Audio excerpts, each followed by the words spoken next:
how can you unlock true happiness? Hello and welcome to the book summary of the Almanack of Naval Ravikant. And this is actually the third part of this book summary.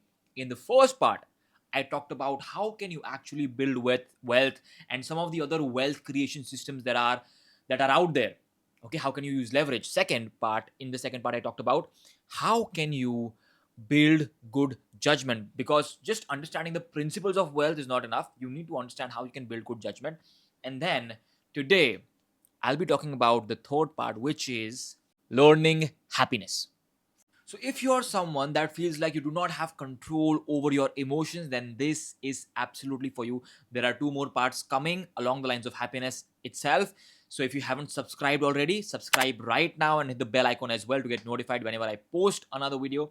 And if you don't already know me, my name is Mohit Jagwani. I am an entrepreneur, life coach, and speaker. And my goal with this channel is to help you be the most powerful version of yourself physically, mentally, financially, and most importantly, fashionably. So, without further ado, let's get started. Now, the first thing you need to understand is that happiness is learned. It's not something that just comes to you. No, no, no, no, no, no. If you think that, oh, why am I not happy? Well, because you haven't learned how to be happy. Now, in order to be happy, you need to understand that happiness is a state wherein you feel that nothing is missing. When you feel that, okay, this is missing or that is missing, or you desire a lot of things and you feel that these are all of the things that are missing in your life, you're not going to be happy, my friend. Do you understand what I'm trying to say? In order to be truly happy, first and foremost, now a lot of people say that, oh, you need money to be happy. Sure, money does play a part, but the part that money plays is nearly not as big as you think. When you first understand that, okay, what are the things that you actually truly want, not the world says that you should have. Correct? No, no, no, no. If, for example, you see out there that people have yachts, people have a lot of luxurious items, and that is happiness for them, and you say to yourself that, okay, if that is happiness for them, then this is happiness for me too. Well, that is not how it works. You might get all of those things and still be unhappy. So, first and foremost, remove all of these BS attractions that you have, desires that you have, that do not actually make you feel happy. True happiness is the joy of doing something that you love. And you don't need anyone or anything to actually do that thing for a short amount of time initially. As you move forward, if you get to do that thing at a full time level, then sure, right, that'll become your default state. But happiness is just the feeling that, okay, you know what, my life is good and there's nothing missing. And that comes when you are grateful about whatever you have. For example, right now, do I want to be super freaking rich? Yes, I do want to be wealthy. I want to be so wealthy that I travel in private jets if I want to go anywhere. But the reason I want to be so wealthy is not just because I like wealth, sure, but because I want to create such a huge impact in this world with my ability to speak, with my ability to teach, with my ability to educate people. And my time becomes so valuable that I need that private jet in order to save my time. That is my ultimate vision, to create that big of an impact in this world. Okay, so that is my ultimate dream. But that being said, am I unhappy if I don't have it right now? Absolutely not. Right now, I am speaking my heart out in front of you. And I absolutely love what I'm doing right now. Teaching you, educating you, helping you, not just you, anyone and everyone that I come across that listens to me speaking, educating them fulfills my soul at such a deep level. And that is something that gives me immense happiness. Correct? So happiness is not things. Happiness is about processes. It's about doing things that you find joy in. That is how you actually learn happiness. Next thing is, happiness requires presence. If you are constantly thinking about the future, then you are going to be anxious. If you are constantly thinking about the past, then you're going to be upset. You're going to be living in a state of regret. But when you are in present in the moment, that is when you are truly happy. In that moment, for example, right now, as I've mentioned again, me just doing this, speaking my heart out and just being in flow is something that gives me so much happiness and so much joy. I'm completely present in this moment. I'm just thinking about, okay, what exactly is it that I want to say? What exactly is it how exactly is it that I want to help people? What kind of knowledge do I want to give out?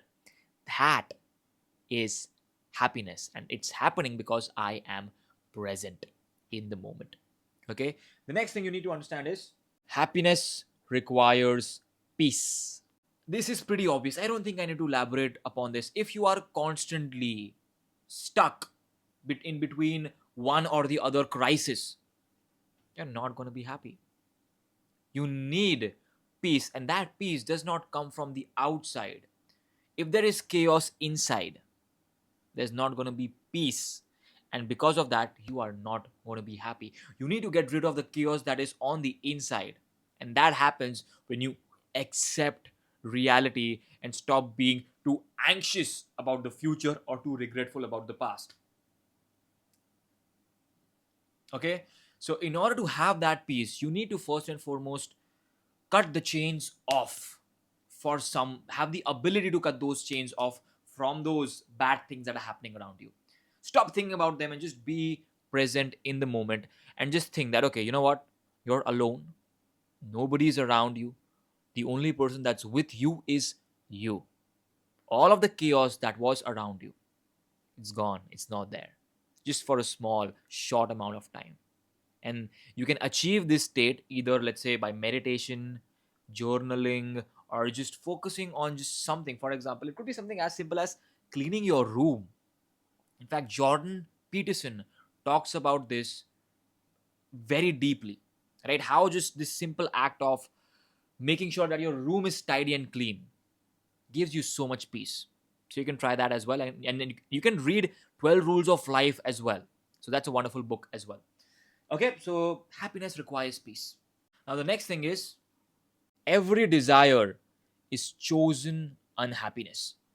The more desires you have, the unhappier you are going to be, because constantly you are going to feel this sense of, okay, you know what? There's something missing in my life. And there's a big chance that nothing is missing in your life. You might be living a life that is so much better than most people, but because you desire so many things, you feel unhappy in the moment. Does that mean that you should not have any desires? No, that's not true. Have one desire, one strong desire that you feel attached to, and pursue that desire. Let go of every other desire, because if you have too many desires, you're going to be in a constant state of unhappiness and, to a great extent, hedonism. So remove a lot of the desires that you have. Pick one that you really want. Pick one that you want the most. Focus on that. That's it. Because not having any desire makes you demotivated, and you don't want that. You want to stay motivated. So have one desire for sure. Success does not earn happiness. A lot of the times we think that, oh, if I achieve this, I will be happy. If I achieve that, then I will be happy. But that's not how the world works. Happiness is not in the destination, happiness is in the pursuit of that destination. You just living that journey. If that if that life, that process of trying to achieve that goal does not give you happiness, then at the time of you achieving that goal, you're not going to feel happy. You're going to think that, oh, I was supposed to feel so much happiness. And here's the thing, right? After you achieve that goal, after you achieve that success that you dreamt of, you will feel very happy for a very short amount of time. But that's it. After that, you're going to feel the same way you used to feel, which was unhappy. So don't focus on The goal that, oh, once I get this, then I will be happy. Once I get that, then I will be happy. Once I get that woman, then I will be happy. Once I become rich, then I will be happy. No, how can you be happy now? What can you do that gives you joy? Think about that and do that. Happiness is not going to come once you become successful. It's going to come before you become successful, when you choose the right things that make you happy. Envy is the enemy of happiness. Envy, jealousy, all of these things wherein we look at the other person and we envy what they have.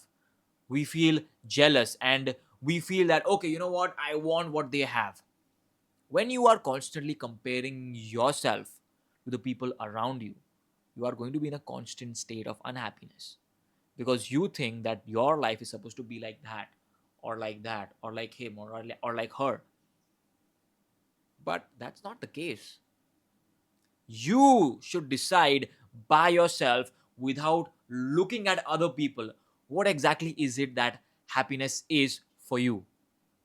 And that does not mean going in big mansions. That does not mean, having luxurious items or going on big vacations. No, that is not happiness. That is pleasure. There is a big difference between both of these. Happiness, joy, fulfillment comes when you do the process. It comes not from consumption of things, but from production, from giving. And you cannot give fully when you are in a state of envy. Keep that in mind.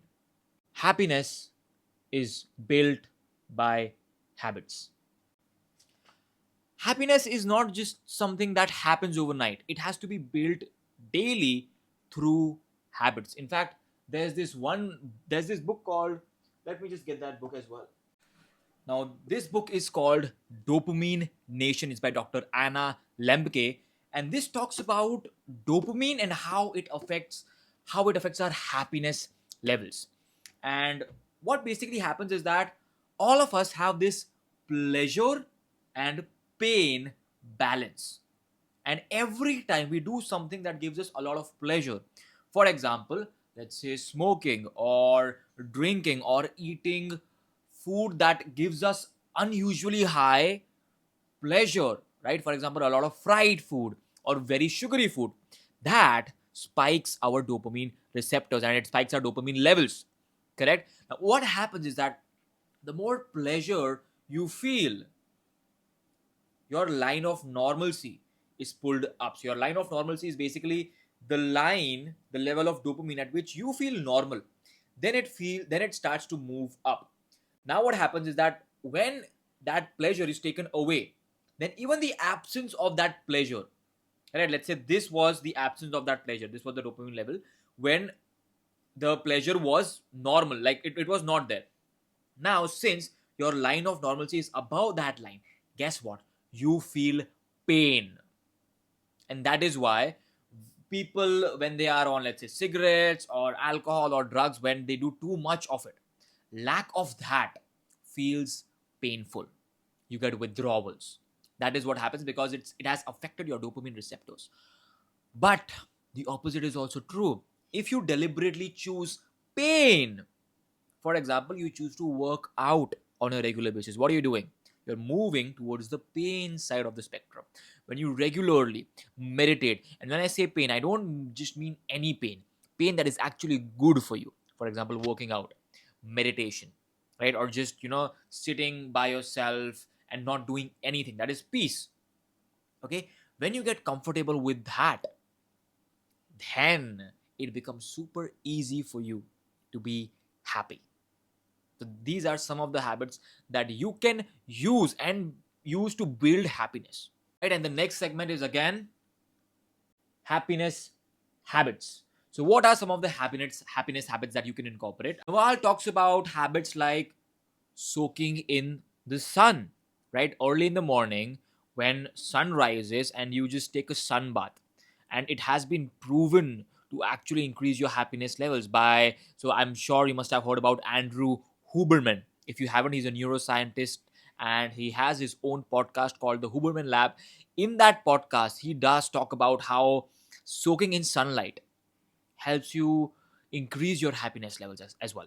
So you can check that out if you want to. Apart from that, he also talks about how working out has made him happier, how dropping caffeine has made him happier, how meditation has helped him be more happy.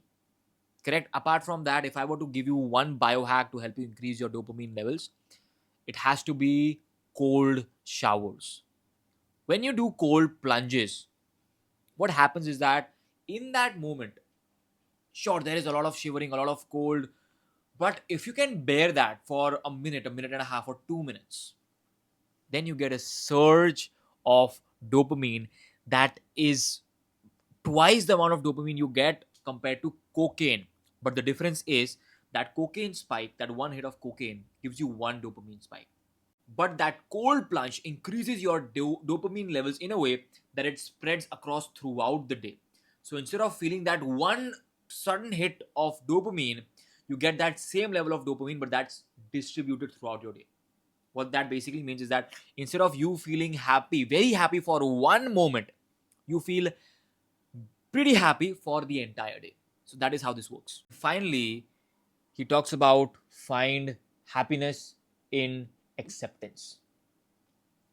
Now, what this basically means is that we are constantly struggling with letting go. For example, someone broke your heart, and you're constantly giving yourself pain, thinking that, oh, why did this person break my heart? Oh, I need to know why did they behave the way they behaved? Oh, why did they cheat on me? Why did this happen? Why did that happen? And I understand that, yes, obviously there's going to be pain. What I would recommend is that give yourself some time to just feel that pain. Cry it out, maybe for a week, or maybe for a day or 2 days. But then that's it. You might think that, oh, I was in a relationship with this person for years. I understand, that's true. But it does not mean that you need to take years to overcome this. You can choose to do that. You can choose to stay in pain for longer. But I'm letting you know, you don't have to. Grief for a, now depending on the length of duration you were with that person or whatever that experience was, understand and pick a fixed time period. It should not be more than a week, in my humble opinion, no matter what it is. Okay, take a week, mourn for them, mourn as much as you want. A week, 10 days maximum. After you're done, accept that, okay, whatever happened happened, time to grow. That's it. When you accept that, okay, you know what, cool, she cheated, that's the kind of person she is, or cool, he cheated, that's the kind of person he is. Once you do that, once you accept that, then you get the power to move on. I'm going to make them regret, or whatever it is, whatever emotion you want to attach to it. Correct? I'll be honest, that emotion of that feeling of I'll make them regret, it does help you grow because I have used it myself, but it won't make you happy. True happiness is going to come when you accept and you let go. You accept that, okay, this happened and it's time to move on. That's it. Okay, so that is what you can do as well. And this was the entire summary of learning happiness part. And again, you can check Dopamine Nation as well. This is a wonderful book if you want to understand how dopamine works and how dopamine plays into happiness. Apart from that, this was the third part of the book summary of the Almanack of Naval Ravikant. There are two more parts coming, and if you haven't subscribed already, hit the subscribe button and hit the bell icon as well. And that's all from my end. My goal with this channel, once again, is to help you be the most powerful version of yourself, physically, mentally, financially, and fashionably. So if that sounds interesting to you, do not forget to hit the subscribe button, and I will see you in the next one. Bye bye.